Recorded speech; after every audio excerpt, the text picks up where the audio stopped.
this is why a complete consciousness change is necessary in people to start seeing the world and themselves in a different way.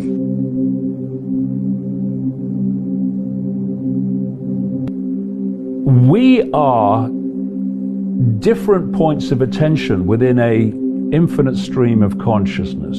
That's who we are. You are an expression of the same stream of consciousness that I'm an expression of. You are looking at life and reality from a slightly different angle, and others will be looking at life from a very different angle, but they are the same consciousness. And we are experiencing a almost infinitesimally small, short experience in what is called a human.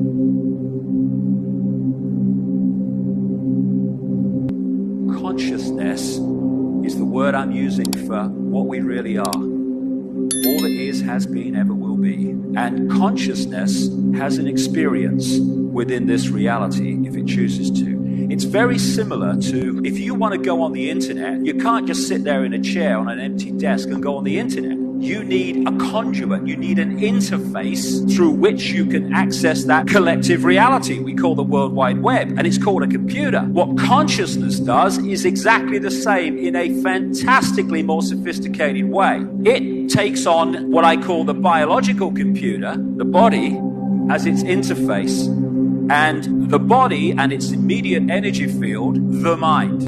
And the is very important, because for me, the more that I kind of start to understand this, we talk about my mind, your mind, his mind, her mind. No, I would say that's not how it is. It's the mind. It is the interface between consciousness and this reality. You can be a Wall Street banker over here and a New Ager over there and still be in the same mind. And what the conspiracy is about, in its primal level, is pulling us and our point of perception into the vehicle, into the interface, the mind, and out of consciousness. And what's happening now, there are changes taking place vibrationally in this reality, which is helping people to open their minds to consciousness, and therefore people are, as we say, waking up from mind into consciousness. And the moment we start to do that, we see the world in a completely different way. Why? Because our point of perception, our point of observation moves out of mind into consciousness. And the mind is a very good thing, because we can use that to interact with this reality. And the mind operates through something called thought, which is a very, very low level of perception. Consciousness operates through something I call knowing. It's all knowing. It's all that is, has been, and ever will be. Therefore, it's not constantly working things out. That's why when you enter a state of consciousness, you go into a place of silence. If you look at the world, it is a collective projection of the collective state of human consciousness. That's what it is. It's not something external to us. It's a projection of us. And this other world knows that. It knows that if it can program your perceptions, particularly collective perception, it will not only dictate your behavior, it will create a projection of those perceptions that we call human society.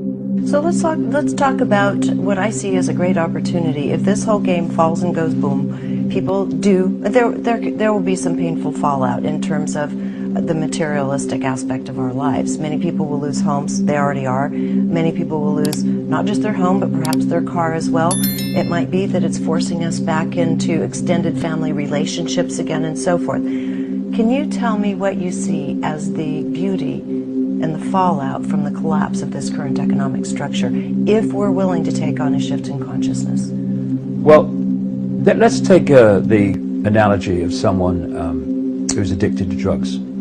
Often you'll hear them say, those that have come out of it eventually, I had to go to the lowest point it was possible to imagine before I had the understanding that I had to change. I had to do something about the situation I was in, because the status quo was not an option. Well, There are many addictions.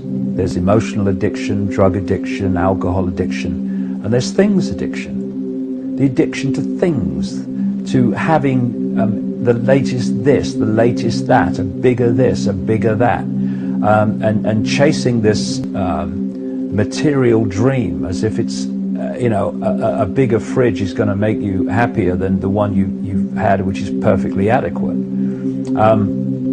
And it's this addiction to the accumulation of things, and the addiction, therefore, to the debt that overwhelmingly pays for them, that has enslaved people within the system. Because if you want this, then you must do this to get that. And what you must do, you must play the game by our rules. You must, for instance, see success as the accumulation of more and more things. Because if you buy into that version of success, then you will, in pursuing it, do exactly what we want you to do. Almost infinitesimally small, short experience in what is called a human. So what is a human? A human is a way of processing information. So the human body, the human brain, the human genetic system processes information in a certain way, and we call that human. And when we reach that point that we call death, the consciousness that's experiencing that and having these series of experiences we call human, then withdraws from the body, I call it biological computer, which processes information in a certain way. And that's why near-death experiences, in there now millions, describe that when they leave the body, when the body dies, reality is completely different to what it is as a human. What the body does is focus our attention in a band of frequency, and that band of frequency is absolutely tiny. According to mainstream science, the electromagnetic spectrum is 0.005% of what exists in the universe. Some say it's a bit more, but not much. And visible light, which is the only band of frequency that we can perceive as a reality, is a smear of the 0.005%. And this is the body and the brain focusing our attention on this particular band of frequency. And in that period, which is ridiculously short, we have an experience by that information processing called being human.